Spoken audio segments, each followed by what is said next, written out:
Hello everybody, this is Toys R Us, and for this new figure unboxing and review we're going to be looking at the Legacy Evolution Voyager class Tarn figure. So what we're going to do in this video, we're going to unbox him live in a second, have a look at the entire contents of the packaging. We're going to have a detailed look at him in both of his modes to help you decide how you want to display him.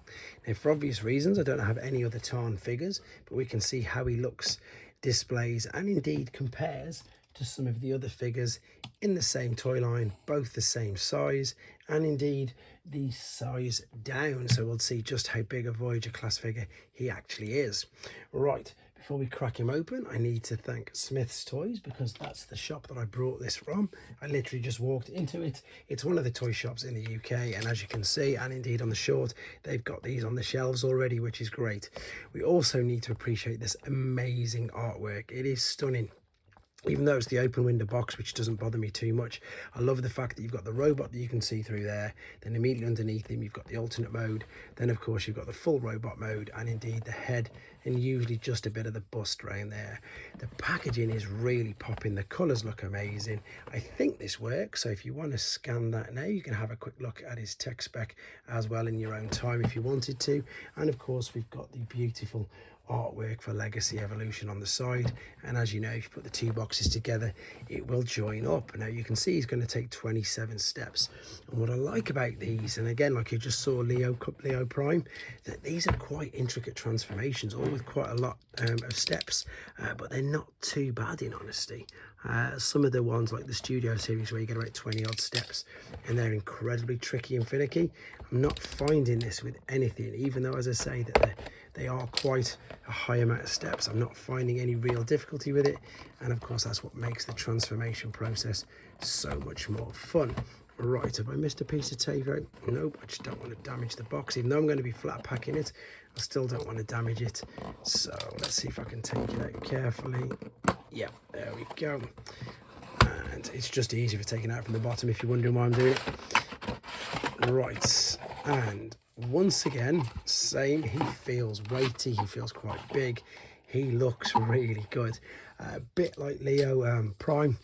This is my first experience in this guy. I haven't even managed to read, I know it's terrible, all of the IDW comics yet. So for this guy, it's a brand new experience. I've started to read some things and catch up as much as I can on TF Wiki, but this is a real good looking figure and I'm excited to get him out of the packaging. So let's set him free from there and come right back to you.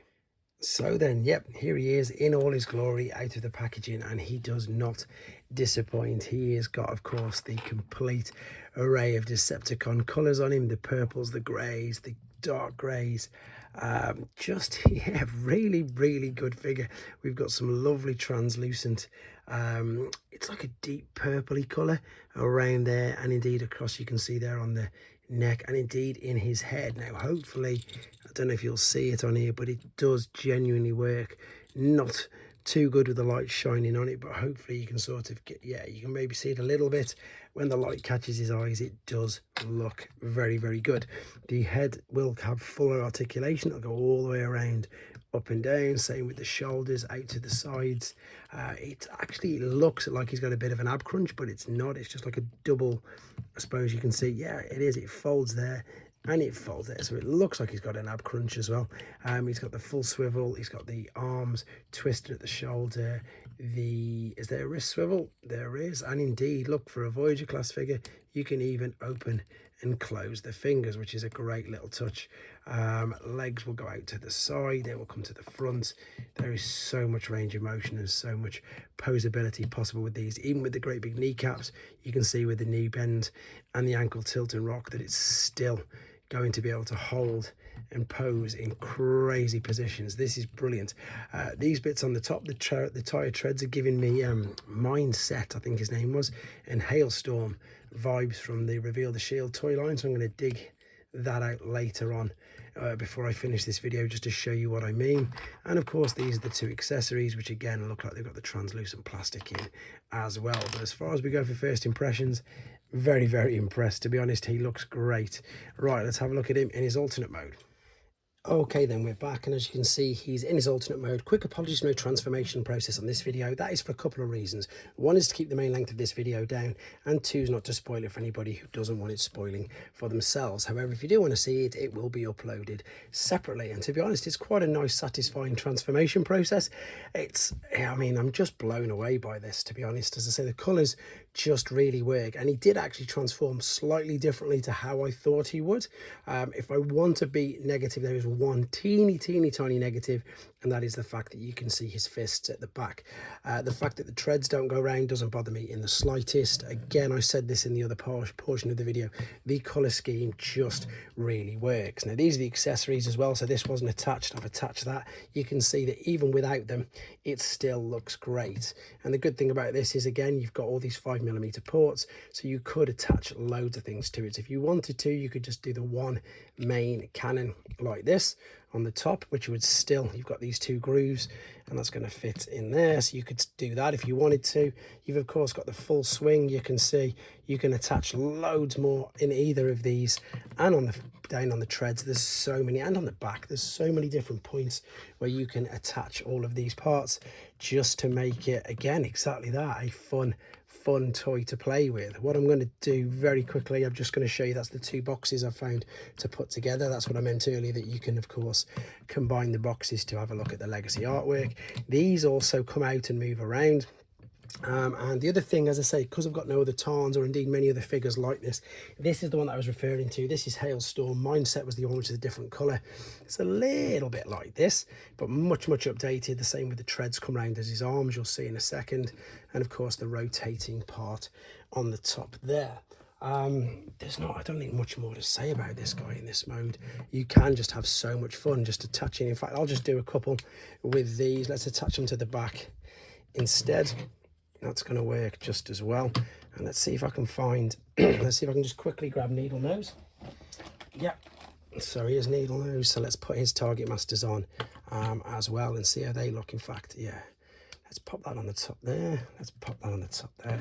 I love all this, completely love all this. The fact that you can just do exactly that. Go to town, build them all up, make crazy battles. There you go. And in fact, if you want it to really work, of course, Zigzag's colours don't really go, but the purples and the reds, there you go. Look at that.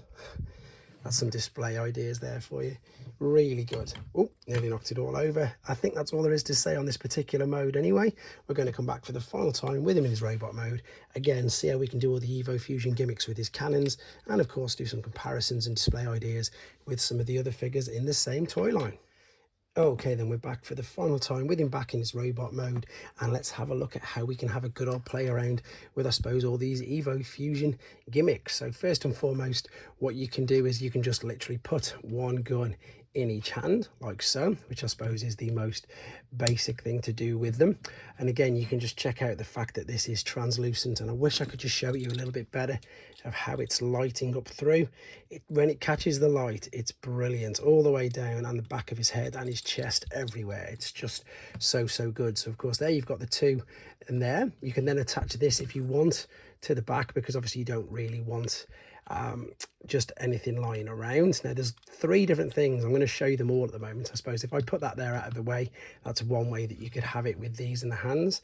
Now there's three different ways that you can display and show this, and it's got this on the instructions right now. So I'm just going to swing this up.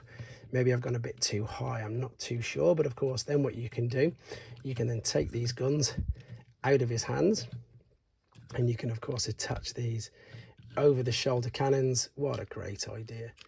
I love toys like this, where you've got, again, a multitude of ideas and different ways that you can pose it. I don't even know why I put the Target Masters back in Needle Nose's hand.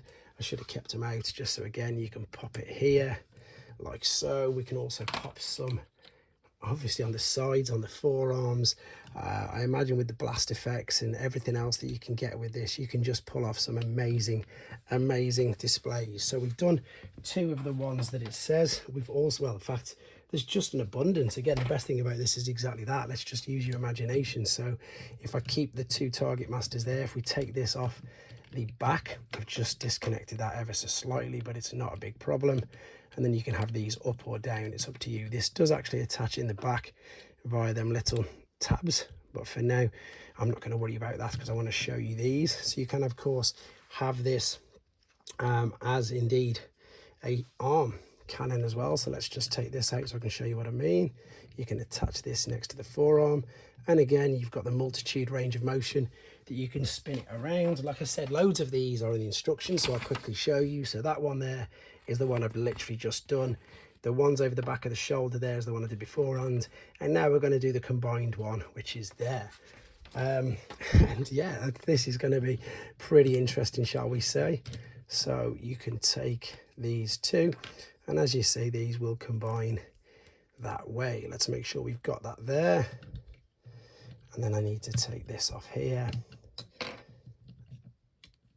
And if I could pose him slightly better, have a bit more practice, but I think you can get the gist there, that does still work. And then if you wanted to, you could have this on the side of a forearm.